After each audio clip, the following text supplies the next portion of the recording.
किसान भाइयों और मेरे साथियों, सभी को मेरा सादर नमस्कार। अपनी इस वीडियो के माध्यम से एक बार फिर मैं अपने संभागीय कृषि परीक्षण एवं प्रदर्शन केंद्र अलीगढ़ के कुवारसी शोध फार्म अलीगढ़ पर मौजूद हूँ। और आज मैं आपको बताना चाहता हूँ कि जैसा आपको मालूम है कि आजकल चारों तरफ प्राकृतिक खेती की चर्चा हो रही है और प्राकृतिक खेती के बारे में तमाम तरह की वीडियो हमारे YouTube चैनल पर मौजूद हैं।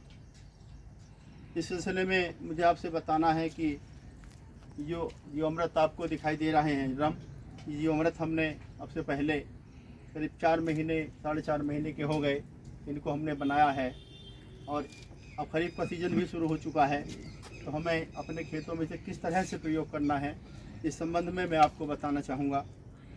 साथियों, मैं अपनी बात कहने से पहले ये कहना चाहूँगा कि प्राकृतिक खेती एक मुहिम के तौर पर है और ये प्राकृतिक खेती के लिए हमारे देश के माननीय प्रधानमंत्री जी ने देश के किसानों से आह्वान किया है और हमारे माननीय मुख्यमंत्री जी ने भी किसानों से यह आह्वान किया है कि हम रसायनों से होने वाले नुकसान को समझें और रसायन आधारित खेती से अपना ध्यान हटाकर प्राकृतिक खेती करने की तरफ ध्यान दें। इसके बारे में मेरा मानना यह है कि प्राकृतिक खेती हमें आज नहीं तो कल, हमें नहीं तो हमारे बच्चों को ज़रूर करनी पड़ेगी। इसलिए ज़रूरी है कि समय रहते हम रसायनों से होने वाले नुकसान को समझें और ये प्राकृतिक खेती हमें राजी नाराजी वरना मजबूरी में तो हमें आखिर में इस प्राकृतिक खेती को करना ही पड़ेगा। प्राकृतिक खेती करने का जो जीवामृत का हमारा संबंध है, इसका मतलब ये है कि हमने हमारे खेतों में जो सूक्ष्म जीव खत्म हो गए हैं, उन खेतों में सूक्ष्म जीवों की संख्या को, उनकी उपलब्धता को बढ़ाने के लिए हम जीवामृत के माध्यम से जीवाणुओं का संवर्धन करके अपने खेतों में पहुंचाते हैं। हमारे बहुत से किसान भाई जीवामृत बना भी रहे हैं और कुछ किसान भाइयों ने अपना जीवामृत अपने खेतों में प्रयोग भी कर लिया है। लेकिन इसके बावजूद भी मैं एक बार फिर सभी किसान भाइयों से, साथियों से बताना चाहता हूँ कि हमें किस तरह से जीवामृत का प्रयोग अपने खेतों में करना है। तो आप उस बात को सुने। जब ये जीवामृत इधर दिखा दीजिए, जीवामृत आपको आप में दिख रहा होगा हमारे ड्रम में तैयार है। ये इस तरह का ये बनकर तैयार हो जाए, यानी कि इसका जो रंग है ये इस वक्त नारंगी या मौसमी या संतरे के जूस के जैसा है और इसमें से दुर्गंध आ रही है। इसको अगर हम हाथ लगाएंगे तो थोड़ा चिपचिपा, ठंडा और गाढ़ापन इसके अंदर है।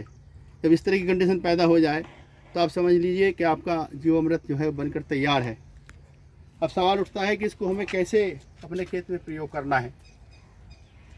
अगर आपके पास 1 एकड़ खेत है तो 1 एकड़ खेत के लिए आपको इस जीवामृत में से 20 लीटर जीवामृत निकालना है ड्रम में से और इसको चला करके थोड़ा आप इसका 20 लीटर का घोल आप किसी बर्तन में निकाल लें।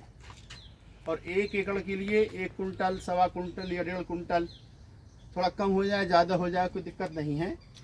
चाहे जीवामृत की मात्रा भी आपकी 20 लीटर से कम हो जाए, ज़्यादा हो जाए, कोई दिक्कत नहीं है। तो आप 1 कुंटल 1.25 कुंटल गोबर की खाद ले लीजिए और 20 लीटर इसमें से जीवामृत निकाल लीजिए। तो जो गोबर की खाद है वो सड़ी हुई होनी चाहिए, सूखी होनी चाहिए। उसको फैला करके इसमें से जीवामृत निकाल के उसके ऊपर आप छिड़क दीजिए और साथ में आप 3 किलो चीनी और 3 किलो आटा या 3 किलो बेसन अपने सूक्ष्म जीवाणुओं को खाने के लिए, उनके आहार के लिए, उनके भोजन के लिए आप दे दीजिए और हल्के हाथ से उसे मिला दीजिए। तो 24 घंटे, 36 घंटे, 48 घंटे, जैसा भी आपका मौका स्थिति हो उसे आप छाया में रखे रहने दीजिए। और अपने खेत में प्रयोग तब आप करें तो ये कंडीशन देख लें कि आपके खेत में नमी होनी चाहिए, या अगर आप धान की पौध लगा रहे हैं तो लेवा बनाने से पहले आप उसको अपने खेत में समान रूप से बखेर दीजिए। तो मेरी बात आपकी समझ में आ गई होगी कि इस जीवामृत को निकाल कर हम सूखे गोबर की खाद में जो थोड़ा गीली हो और भुरभुरी टाइप की हो उसमें मिला के हम घन जीवामृत बना लेंगे। और घन जीवामृत भी आपके याद ना रहे तो आपको तरीका मालूम होना चाहिए कि गोबर में हमने जीवामृत को मिलाया, उसमें चीनी डाली और थोड़ा सा आटा बेसन डाला और उसको छाया में रखा। उसके बाद उसे अपने अपने खेतों में डाल दिया। जब ये घन जीवामृत यानी कि हमारा जो जीवामृत है कि हमारे खेत में पहुंच जाएगा तो हमारे खेत में सूक्ष्म जीवाणुओं की संख्या बढ़ जाएगी और फिर हमारे खेत में सूक्ष्म जीवाणु फैल जाएंगे। उसके बाद ये सूक्ष्म जीवाणु जो हमारे खेत में पहले से मौजूद जैव पदार्थ है या हमारे द्वारा कोई भी जैव पदार्थ डाला जाता है, ये गोबर की खाद है, हरी खाद है, या हमारे खेत में हमारी फसलों के फसल अवशेष हैं, ये जड़ है, तना है, पत्ती है, शाखा है, फल फूल है, उसको ये सूक्ष्म जीवाणु खाने के बाद ह्यूमस में परिवर्तित कर देंगे, यानी कि हमारे खेत में जीवांश कार्बन की मात्रा बढ़ जाएगी। और जब हमारे खेत में जीवांश कार्बन की मात्रा बढ़कर 0.8 से 1% के बीच पहुंच जाएगी तो हमारी भूमि उर्वर हो जाएगी, ताकतवर हो जाएगी, और उस समय हमारे खेत की मिट्टी की जो भौतिक, रासायनिक और जैविक स्थिति है वो बेहतर हो जाएगी। फिर उस खेत में हम जब कोई भी फसल बोएंगे तो उस फसल को बोने के लिए हमें किसी भी तरह के रासायनिक उर्वरक को देने की ज़रूरत नहीं पड़ेगी। उस फसल में जो हम सिंचाई देंगे उसके लिए भी हमें पानी की कम आवश्यकता होगी और हमें भूगर्भ जल की बचत होगी। हमारे खेत में जो कीड़े बीमारी लगते हैं वो भी कम लगेंगे। तो जो हम अपने खेतों में किसी भी कीट और बीमारी को रोकने के लिए बाज़ार से कीटनाशी या फफूंदीनाशी खरीद कर लाते थे वो हमें नहीं लाना पड़ेगा और हमें आर्थिक बचत होगी। हमारे प्राकृतिक संसाधन क्षीण होने से बच जाएंगे, हमारी जैव विविधता मजबूत रहेगी, हमारी कृषि उत्पादन लागत भी कम आएगी और जो उत्पादन हमें मिलेगा वो गुणवत्ता की अच्छी होगी, जिसके खाने से हम और आप, हमारे बच्चे शारीरिक और मानसिक रूप से स्वस्थ रहेंगे। साथियों, प्राकृतिक खेती का काम हमारा जीवामृत डालने के बाद और प्राकृतिक खेती हो गई यहीं तक ख़त्म नहीं हो जाता है, बल्कि ये जीवामृत डालना प्राकृतिक खेती का एक हिस्सा है।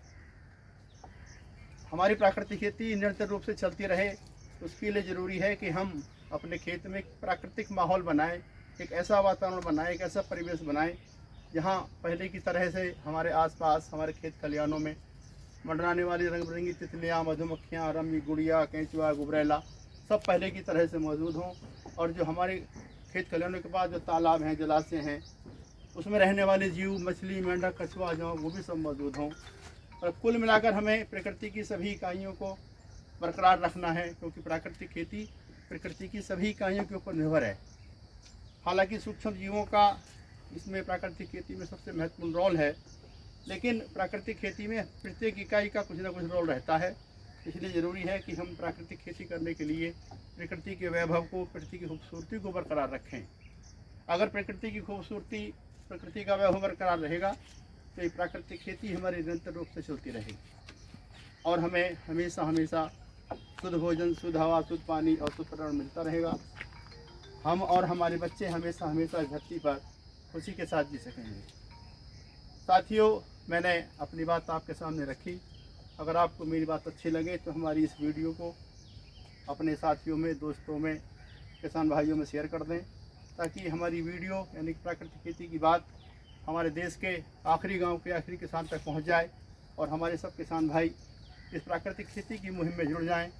जब हम सब मिलकर इस प्राकृतिक खेती की मुहिम में जुड़ जाएंगे तो इस प्राकृतिक खेती की मुहिम को हम उसके मुकाम तक पहुंचाने में कामयाब हो जाएंगे। मेरी वीडियो सुनने के लिए आप सभी का बहुत बहुत धन्यवाद।